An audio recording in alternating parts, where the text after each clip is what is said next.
Hi everybody, thanks for joining me for another video in celebration of the 50th anniversary of Tales from Topographic Oceans. Just in the lead up to the remasters that we're going to be publishing on the 7th of December on YouTube. Just a few words really about them and what we've done.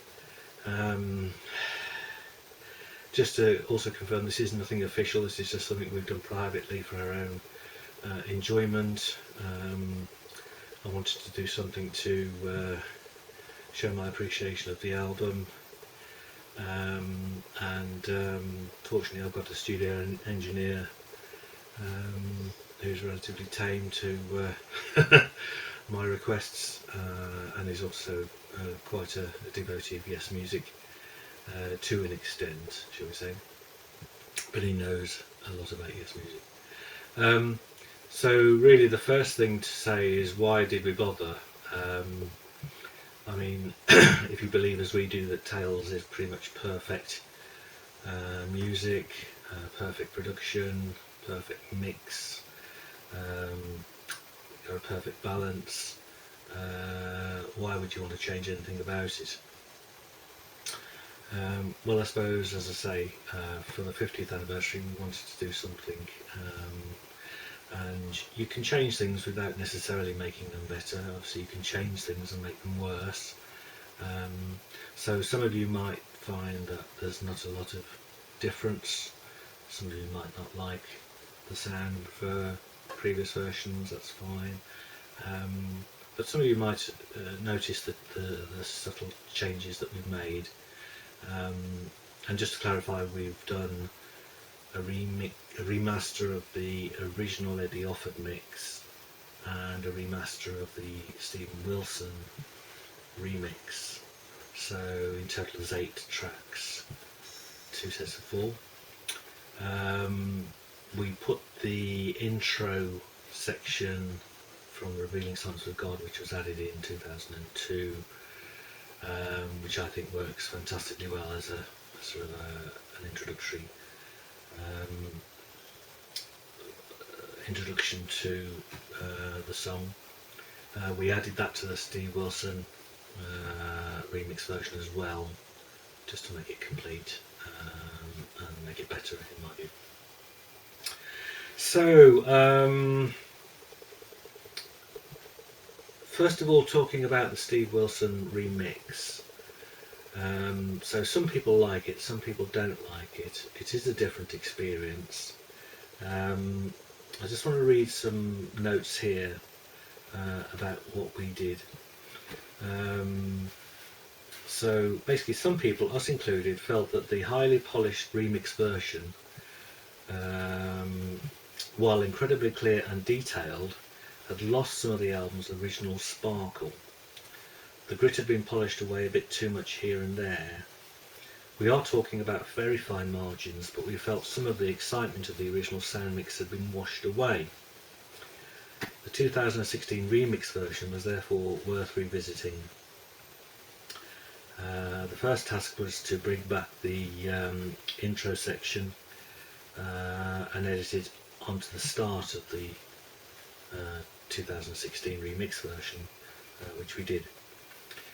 What was then needed to improve this polished sound? We are fortunate amongst our ranks to have not only one of the country's best sound engineers, but also someone who enjoys Yes Music and even more importantly understands and appreciates its subtleties and nuances.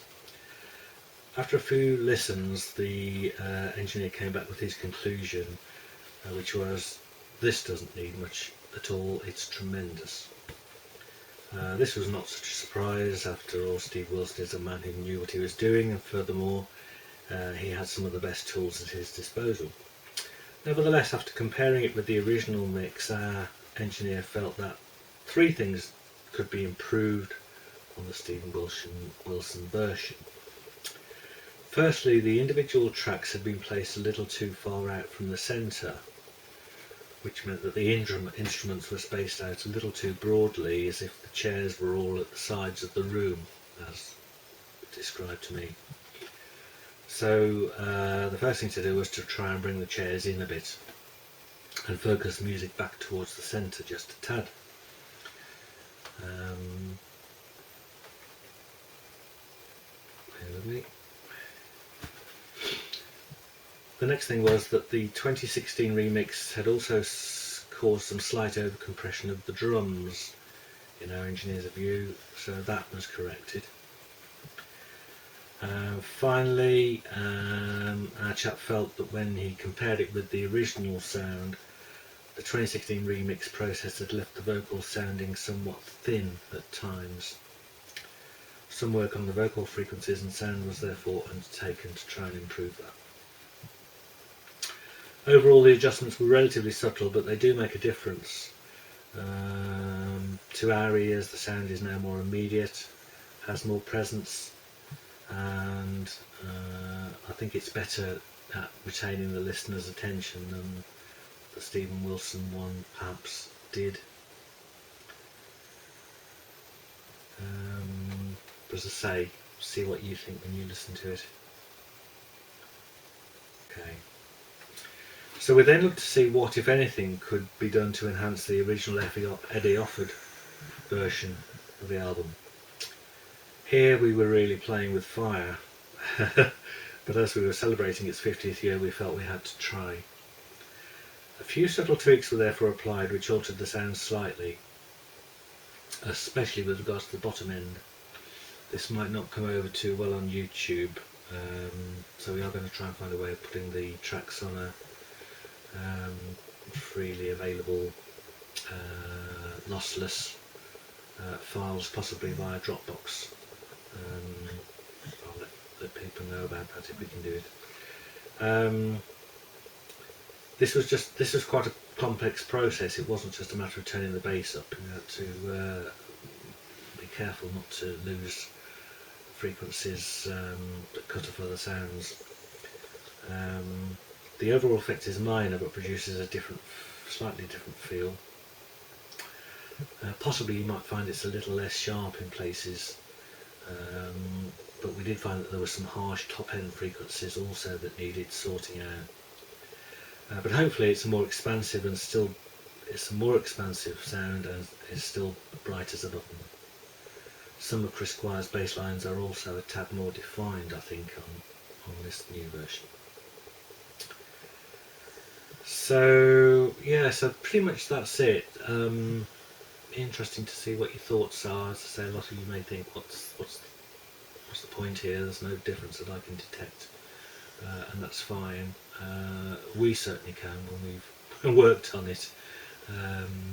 But anyway, I hope that's given you some indication as to what we've done and what we haven't done.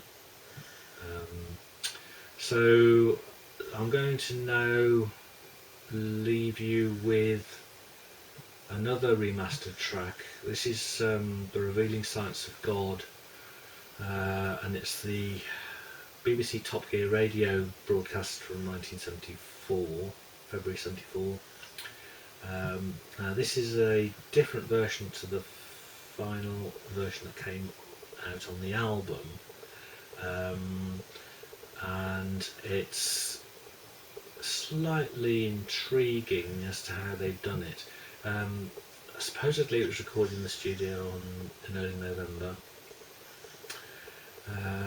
as part of obviously the final sessions, and in parts you'll notice it's exactly the same as the released version, but in other parts it's different. So whether it's just one of the mixes that was rejected for the album and they decided to provide that to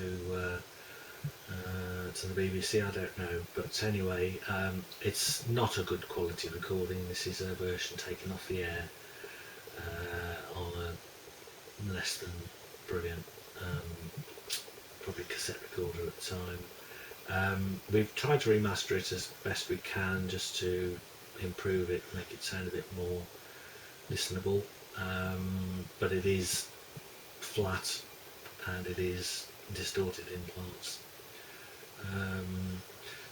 And the other thing to say, ignore the crowd noise at the start. We edited this into a CD which contains some live stuff, so that's just where the previous live track was finishing. this overlapped.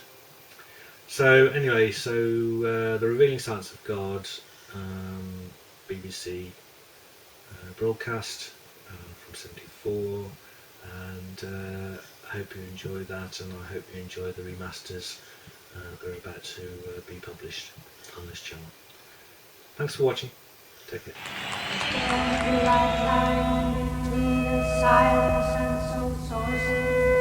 Chased amid fusions of wonder, in moments hardly seen forgotten, colored in pastures of chance dancing leaves, cast spells of challenge, amused but feeling dull. We fled from the sea.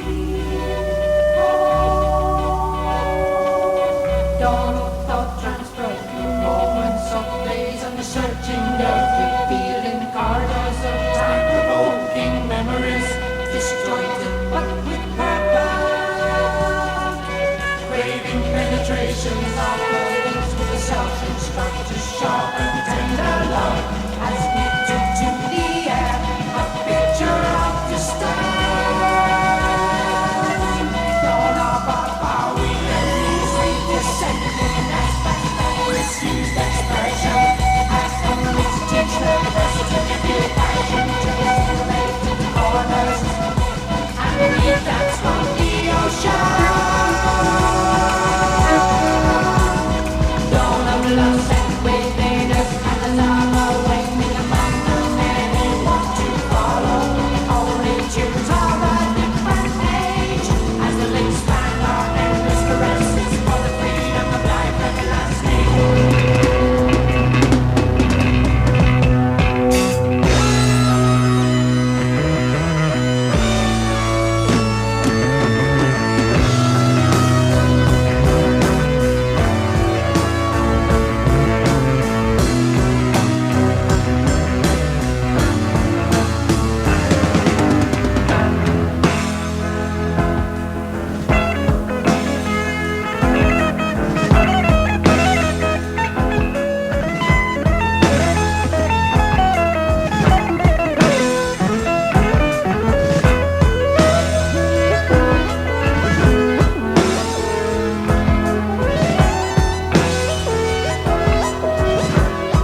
chase flowers of the dark and light of songs to follow. I'm sure always before I know all that's wrong. You seekers of the truth, accepting that reasons will relive and breathe and hope and chase and look for you and you and you. Magnificent music, that's Yes, and an interpretation of a track from Tales from Topographic Oceans, recorded specially for the Monday programme, and that was The Revealing Science of God, Dance of the Dawn.